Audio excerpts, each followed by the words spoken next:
हाने होने दिस दैट बहुत हेलो हेलो हेलो हेलो बहुत अच्छा रहने दीजिए। अब समय विलंब न करते हुए अब ये मंच माइक हवाले करता हूँ भोजपुरी जगत के स्टारों के star, super star, power star, न जाने माने क्या झोली में बकस दिया है। और मौजमपुर के सती माँ का आशीर्वाद ऐसा मिला है कि जहाँ भी जाते हैं मेला सा लगा लेते हैं। और परमदनीय बड़े भैया संगीत के अंदाजों के आपके दिल में गा करके घरौंदा बना लेते हैं। वैसे परमदनीय पवन भैया को मंच माइक हवाले करता हूँ और हम सबों के गर्जीवन अभिषेक भैया है, प्रणाम निवेदित करता हूँ। अरे गरीब भैया परमाणु परीक्षण करते रहे पोखरा नो कोई स्टार,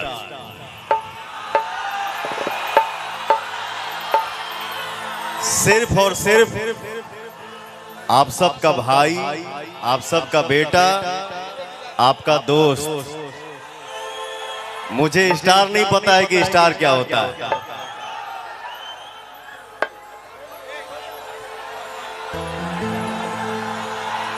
जानला हो भैया, नो कोई स्टार, ओनली आपका भाई।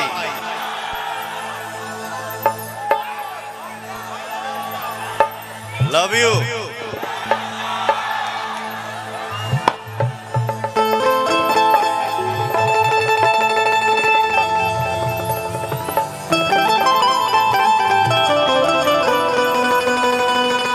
बाप रे बाप, कितने हमारे यूट्यूबर भाई आए हैं। तनी हथवा उठा के बोला जाओ। आप सभी को दिल से प्रणाम। आप हैं तो हम हैं। Love you.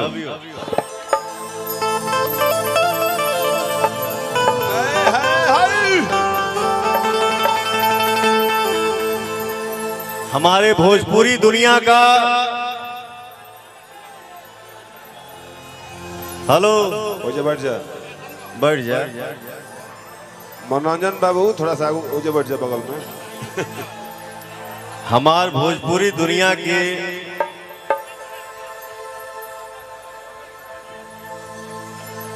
चॉकलेटी स्टार, रॉक स्टार, स्टाइल तुम देते हो। हमसे थोड़ा सा ही जूनियर है जिसका नाम है कल्लू। 6 महीना छोटा है।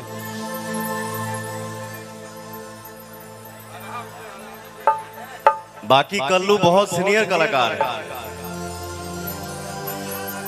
बहुत अच्छा कलाकार है और बहुत अच्छा इंसान है। भगवान तुमको ऐसे ही आगे बढ़ाए,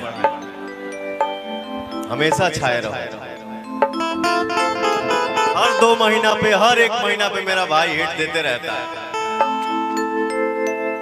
खूब आगे बढ़िए।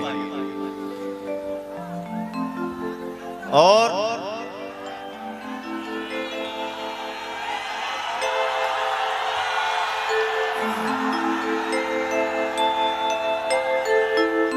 जिसको एक भजन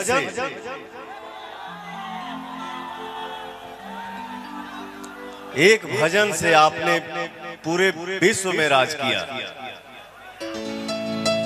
स्वाति मिश्रा जी, मैं चाहूंगा स्वाति जी के लिए एक जोरदार ताली हो जाए चारों तरफ से। क्या है हाने होने दिस दैट बहुत कुछ होता है, लेकिन जिस कलाकार का भजन हिट हो वो वाकई में कलाकार होता है। बहुत आगे बढ़िए, हमेशा खुश रहिए। और आज बहुत से कलाकार हैं यहाँ पे